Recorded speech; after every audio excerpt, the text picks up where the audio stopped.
So hello everyone, in the last video we have solved the heat and mass transfer model by taking the example of evaporative cooling that we have solved in the last video, and it was done from the scratch. Every single step has been shown in the last video. If you want to see that one, you can watch that one. I will give the link in the description. In this video we will mainly focus on the result and discussion part. So as we can see that this is the solved model that we have downloaded from the website of the COMSOL software, COMSOL, and we can see that they have plotted different good graph, as we can see here. So we will extract out this kind of plot from what we have solved from the our COMSOL file.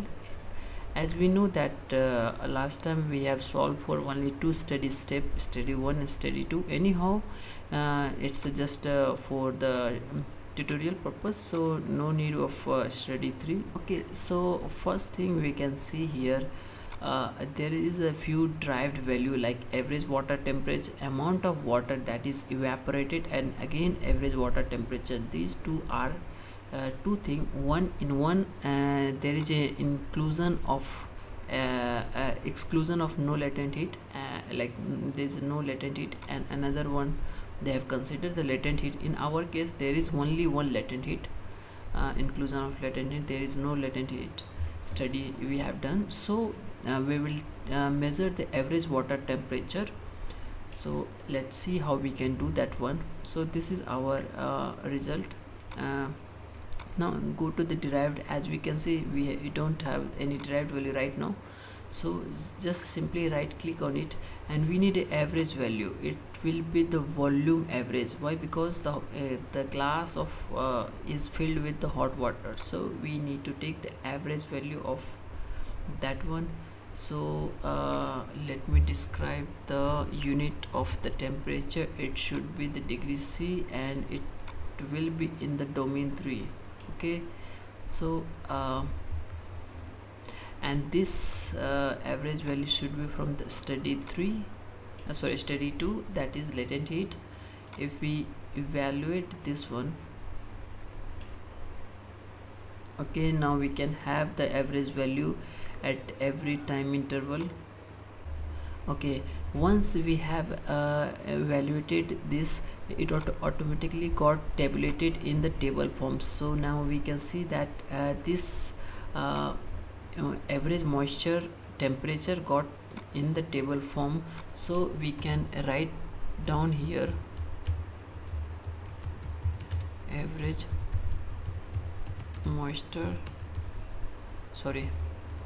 average water temperature. Okay, so every derived value there will be one tabulated one. Automatically it will generate the software. And next derived value will be the amount of water evaporation, and this is the amount that evaporated from the top surface. We need to calculate, and we need to do the surface integration, and we will do that one. So right click on it, we will go to integration, and we will click on the surface integration. Okay, so here we can see that this is empty.ntflx. so I will tell you two things to find it out. Okay, so empty.ntflx. okay, under the moisture transport it will be the boundary flux. Okay, so here I can see that the total moisture flux, normal flux, that is given. So one way of selecting this is like this, and I can select where we want to evaluate, and this will be the surface 12. And another way of like, if we don't know where to find this one, if you know the expression, simply copy this one and Control F, you click it, and you can paste here and search it.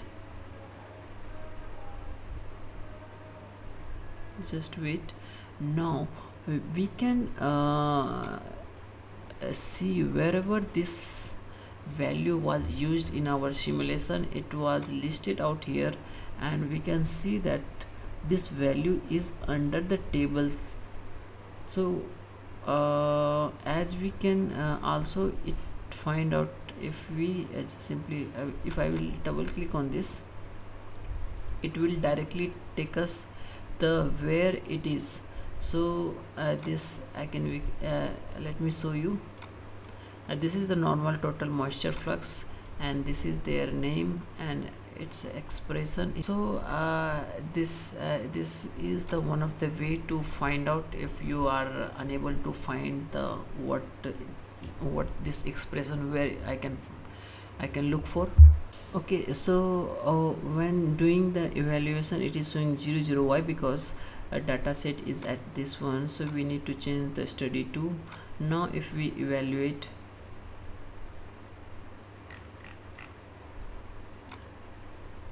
and one more thing we need to change here is the transformation. It will be the integral. Now if we evaluate, click overwrite, so this is now actual total moisture flux, and automatically the table 2 generate for us.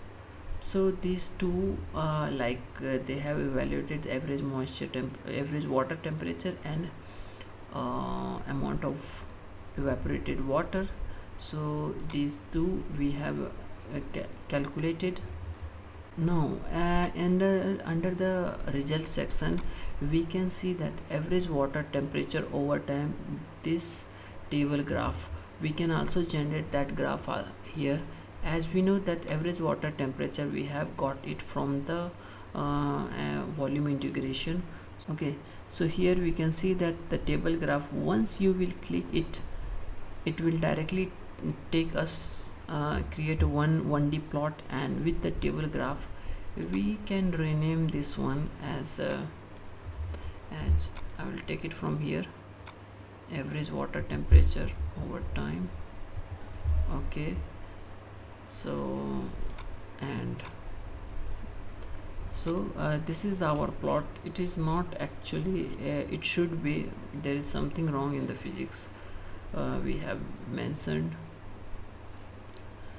So anyhow, this is the how we can plot the average temperature graph from the derived value. They have also derived the mass balance. So as you can see, this there is a lot of derived value. This mass balance, we can also do that one at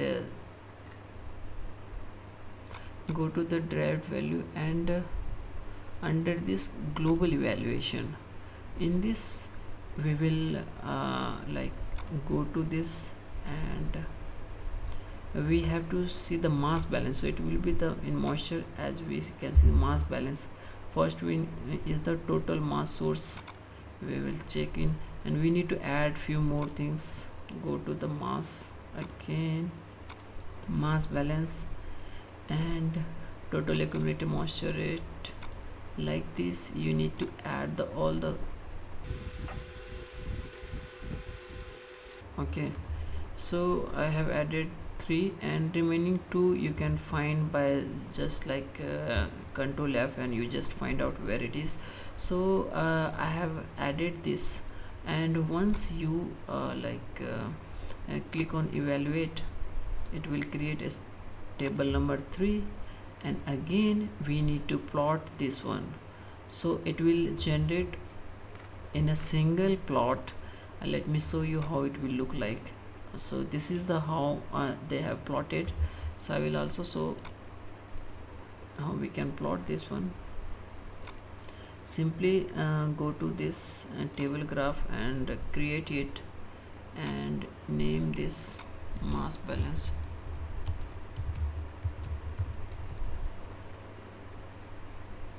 Okay,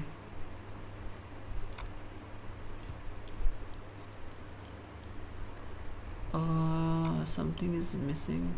Okay, so here it will be from study 2, and again evaluate. Okay, so after putting in a study 2, once we evaluate, so we can see the mass balance at every time step. Now we go to the this. As we can see that there is a plot, as it is not clearly visible. One thing we can change is its width, and let me change it. Okay.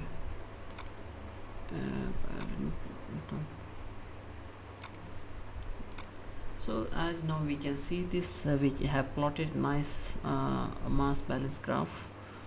Although the data is not, result is not good, but we have learned how to we can plot this.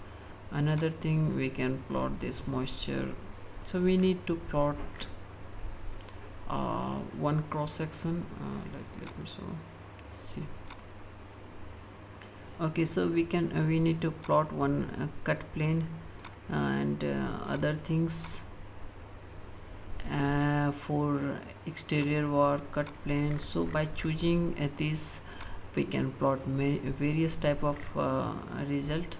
So this was all about the result and this post process analysis for till now.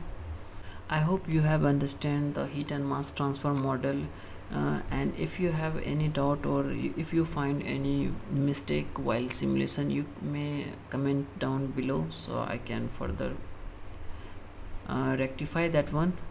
So thank you so much.